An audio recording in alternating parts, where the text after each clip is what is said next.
নাটোর থেকে নিখোঁজের একদিন পর মুখমণ্ডল পোড়ানো ও বিবস্ত্র এক শিশুর মরদেহ উদ্ধার হয়েছে পাবনায়। সকালে ভুট্টা খেতে পড়েছিল মাদ্রাসা পড়ুয়া জুই খাতুনের মরদেহ। আগামীকাল ময়নাতদন্তের পর জানা যাবে ধর্ষণের পর তাকে হত্যা করা হয়েছে কিনা। ঘটনাটি তদন্ত করছে 2 জেলার পুলিশ।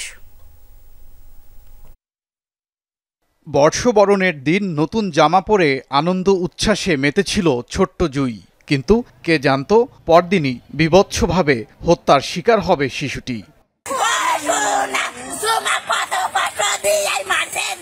নাটোরের বড়াই গ্রামের গারফা উত্তরপাড়ার জাহিরুল ইসলামের মেয়ে জুই খাতুন নিখোঁজের একদিন পর মঙ্গলবার সকালে পার্শ্ববর্তী পাবনার চাটমোহরের রামপুর বিলের মধ্যে একটি ভুট্টা খেতে পাওয়া যায় বিবস্ত্র মরদেহ। দাহ্য কিছু দিয়ে পোড়ানো হয়েছে মুখমণ্ডল। ঘাড়েও হয়তো কোনো আঘাত পাইছে, আর আনুষঙ্গিক আছে হাঁটুতেও একটু আঘাত আছে, এটুকু দেখতে পাচ্ছি।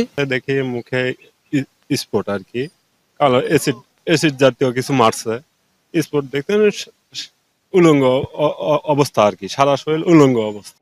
শিশুটির মা জানালেন, পাশেই জুয়ের দাদির বাড়ি, মাঝে মধ্যেই সেখানে রাতে থাকে মেয়েটি। বর্ষবরণের দিন রাতে দাদির বাড়িতে যাওয়ার কথা বলে বেরিয়ে নিখোঁজ হয় শিশুটি। ও দাদির বাড়িতে আইসে, কইছে যে আমি দাদি সীমাই না দিছে, যাইবির কইছে আমি যাব। পরে আমি ওখানেই থাকে বেশিরভাগ, 2-1 দিন পর পরে আইসে এখানে রাত থাকে, একাই যায় একাই আসে। এটা কয়ে আইসে আর পরে আর যায় নাই। আমি মনে করছি মনে হয় ওখানেই রয়েছে। ঘটনাস্থল থেকে মরদেহ উদ্ধার করেছে পুলিশ। বুধবার ময়না তদন্তের পর জানা যাবে ধর্ষণের পর শিশুটিকে হত্যা করা হয়েছে কিনা। পাশাপাশি ঘটনাটি যৌথভাবে খতিয়ে দেখছে পাবনা ও নাটোরের পুলিশ। সকালে 10টা 10:30টায় আনুমানিক এরকম সময় আমরা খবর পাই যে একটি ভুট্টা ক্ষেতের মধ্যে একটি শিশুকন্যার মৃতদেহ আছে। তদন্তের পরবর্তীতে বিস্তারিত হয়তো আপনাদেরকে জানানো যাবে। গারফা আজেদা নুরানি কিন্ডার গার্ডেন মাদ্রাসার শিশু শ্রেণীর শিক্ষার্থী জুই। ওবায়দুর রহমান, যমুনা নিউজ।